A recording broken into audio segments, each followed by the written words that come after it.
естіп отырсың ғой, иә?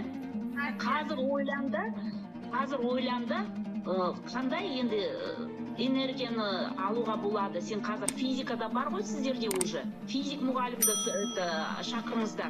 Көмектесіп берсін физиктеріңіз, потому что ана жерде сіздер нақты дәлелдеулеріңіз керек. Я мына энергияны, енді менің версиям ол, менің идеям.